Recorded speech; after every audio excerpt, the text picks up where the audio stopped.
চাঞ্চল্যকর এই জোড়া খুনের কারণ অনুসন্ধানে আয়েশা বলে, কাজে আসার দ্বিতীয় দিনে সে বাসা থেকে ২,০০০ টাকা চুরি করে। এ নিয়ে গৃহকর্ত্রী আয়েশাকে প্রশ্ন করলে তার সাথে গৃহকর্ত্রীর বাক বিতণ্ডা হয়। মোহাম্মদপুরের শাহজাহান রোডের ফ্ল্যাটটায় সবকিছু একটা স্বাভাবিক দিনের মতোই শুরু হয়েছিল, কিন্তু খুব সাধারণ দিনগুলো যে শেষ পর্যন্ত সবচেয়ে ভয়াবহ হয়ে ওঠে, ঠিক সেদিনটাও ছিল এমনই। একটা ছোট ভুল, এক চিলতে ক্ষোভ, সব মিলিয়ে তৈরি হয় এক মুহূর্ত যা পুরো বাড়িটার ভাগ্য পাল্টে দেয়।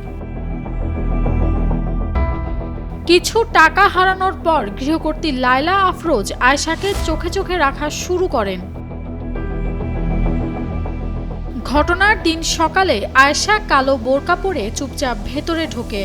ঘরের ভেতর আয়েশা যখন মোবাইল, ল্যাপটপ ও কিছু মূল্যবান সামগ্রী গোছাতে শুরু করে, ঠিক তখনই তাকে দেখে ফেলেন লায়লা।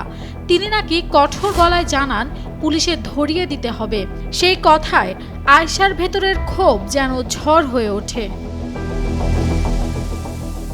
তারপর যা ঘটে তা ছিল কয়েক সেকেন্ডের প্রচণ্ড এলোমেলো উত্তেজনা, ধস্তাধস্তি, হাঁপ ধরা বাতাস আর ধারালো ছুরির ঠান্ডা ঝলক।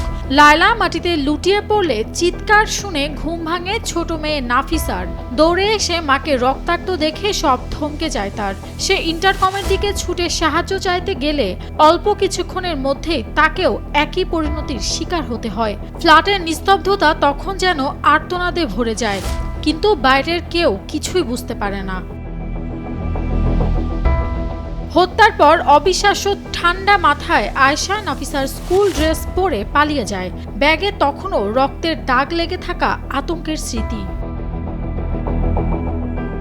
তাদের এই নির্মম ঘটনার অবসান হয় কয়েকদিন পরে। ঝালকাঠির নলসিটি থেকে আয়েশাকে গ্রেফতার করার মধ্য দিয়ে জিজ্ঞাসাবাদে সে জানায় চুরির অপবাদই নাকি তাকে ক্ষিপ্ত করেছিল। সে দাবি করে হত্যার কোনো পূর্ব পরিকল্পনা তার ছিল না, শুধু ভয় আর রাগ তাকে ভুলিয়ে দিয়েছিল সব। লায়লা আফরোজ আয়েশাকে পুলিশে দেওয়ার ভয় দেখান। চতুর্থ দিন কাজে আসার সময় আয়েশা বাসা থেকে একটি সুইচ গিয়ার চাকু নিয়ে আসে।